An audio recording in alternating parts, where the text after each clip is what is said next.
بسم الله اللهم صل على سيدنا محمد. maanta waxaan bilaabaynaa programkeeni ahaa khadra footar Somali healthy eat food. marka insha Allah waxaan suubinayaa cunto cajiiba. waxaan isku karsaday galley iyo macasar saa u taqaanaa sinsin.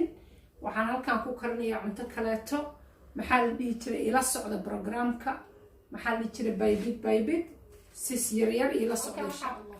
ku shubay wax yar oo liiva oo yala waxaan ku qareynayaa insha Allah. halkan waxa ku jira waa basal, waa cabbage, waa mushroom, waa carrot, waa maxaa la jiray little bit oo wax yar oo broccoli ah.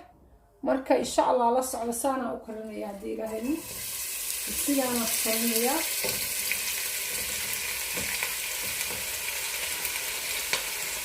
waa cunto fiican waa cunto fiican waa cunto healthy. okay cuntadan waxyaalaha caafimaadka ay sheegaya anigu waxaan suubinayaa aan knowledge aan ku suubinayaa wax yar oo waxaan ku darayaa kati oo maraq oo vegetarian potato oo ay ku qoran tahay nooca dhig baaki kuwa jirta cusbo. okay halkaan cuntada waxaan ku haleeyo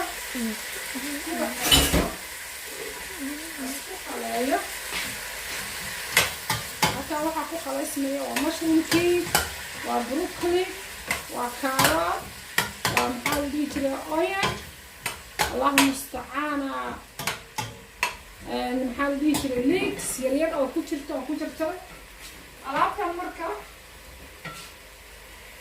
cuntada waxayna barayaa sida healthiga looga subsado oo waxay healthy ku tahay waa inii sheegaya ay caafimaad ku tahay. hadda inta waa suuqan karsanaysa halkaan bay ku jirtaa. wax kale ayna tusaya halkaan waxa igu karsan qamadi iyo sinsin. waxaan isku kariyay waa qamadi iyo sinsin. fiiriye qamadiga maxaa ku karsan sinsin baan ku dhex kariyay. qamadi ma galley sorry waa khalday galley waaye.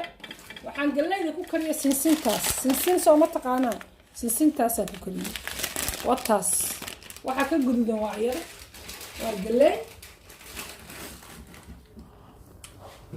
sinsinta waxay u fiican tahay waa taqaanaa lafaha saliid marka uma baahnid inaad ku dartid cuntadan. already alaabtan saanay ku diyaarsan tahay. waxaan insha Allah ku karinayaa alaabta marka ay bislaato ay alaabtan waa ready baa la isku cunayaa. maxay halkaan galley maxay tartaa lafaha dhistaa sinsintuna maxay tartaa lafaha dhistaa. waa protein waa carbohydrate also maxaa ka helaysaa caafimaadkeedu muxuu yahay maxay ku siinaysaa awood badan waana waxa wadankeena ka baxa. ilaahay baa nagu dhaariyay qofka intaa cuna intaas qofka cuna maxaa ka maqa calooshiisu waa caafimaad jirkiisu waa caafimaad lafiisu waa caafimaad. ma garateen waxaad ula soconaysaan marka waa cunto yar waa qarash yar waa maal yar waa lacag yar waa healthy. dadka bariiska iyo baasada cunow ama abini waxaan dhahay iska daaya. intaan maxaa dhinaca ka saaran kartaan fish baa dhinaca ka saaran kartaa. fishkina waa inay tusaa dhinaca ka saaranaysaa. fish baa dhinaca ka saaranaysaa. waa kan fishkii oo aan dubay baa dhinaca ka saaraysaa. ma fahmi markaad fishka dhinaca ka saaratay maxaa kaa maqan wax kaa maqan male. wakaa fishka waa dhinaca ka saaran hilib baad ka saaran kartaa chicken baa ka saaran kartaa. alaabtan oo maraqeeda iyo suubkeeda leh baa lagu cunayaa.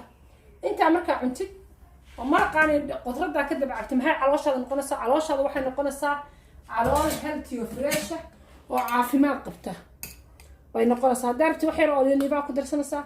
haddaa rabti kuma darsanaysid. haddaa rabti salad maxaa la dhihi jiray ii sheeg allahu mustacaana. okay aniga waxaan suubinayaa wax yar oo liiba ah baan ku daro. already macasar baa ku jirta ma ogtahay oo sinsintaa ku kariyaa saliid leh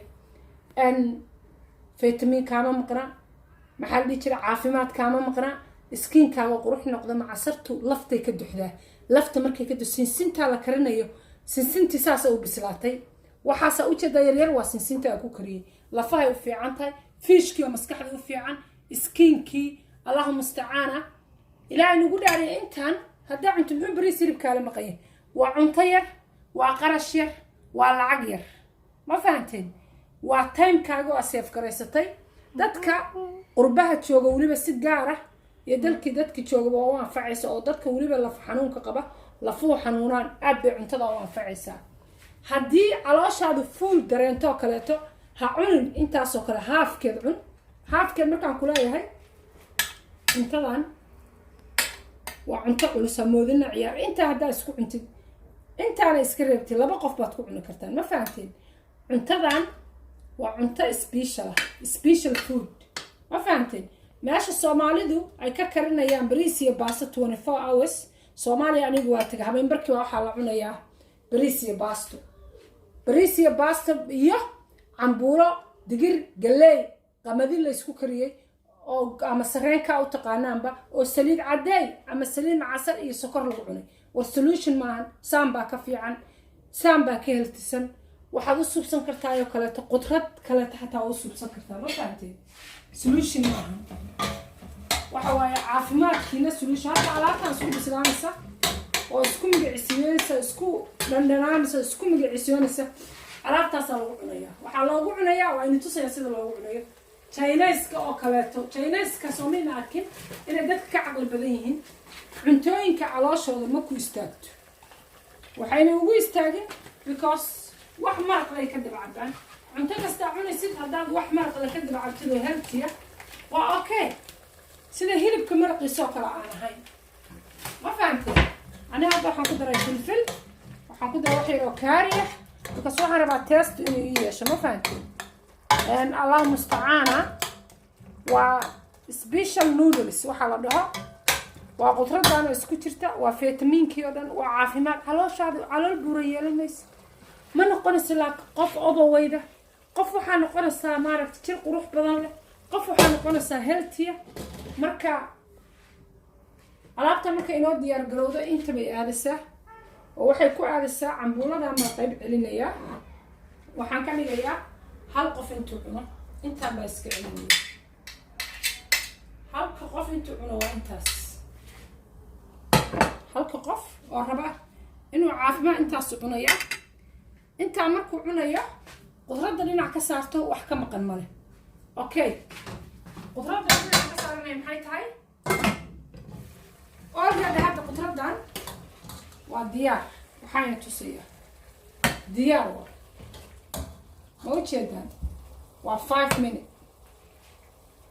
waa 5 minutes wataas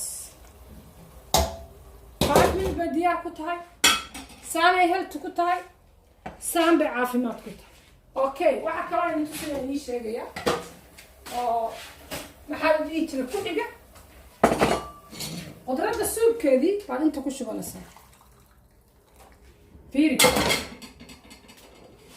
ilaahay nagu dhaariyo subag baan ku dara fiiriyo subag bay waa qudrad subag bay leedahay subag bay haysataa because mushroomku dufan buu leeyahay dufanku leeyahay baa dufankaas dhalay waxa la arkaa saan qofku inta markuu cuno salad yar saarto leendhanaan yar saarto maxaa ka maqan cashadii cuntada ka maqan ma ii sheegi kartaa wax ka maqan male qofka inta laasinta inta qofka laasinta wax ka maqan male waxa waa cunto aad u fiican cunto aad u qurux badan waa healthy waa wax wadankeena laga heli karo waa waxaada meel kale aniga mushroomka ma garay laakiin waxa kale oo dhan wadankeena waa laga helaya marka waa qarash yar waa caafimaad waa timeko kugu yaraada waxaad suubin kartaa kalaate macasarta galeyda markaad soo karisay 2 bari 3 bari fridge waa kugu jiri kartaa adaan freezer-ka gelin and because sinsintu saliid baleeda markii la kariyo waxa saliid lana ma urta laakiin qudradda lama dhigi karo iyo fiishka laakiin qamadigaas galeyda kaligeed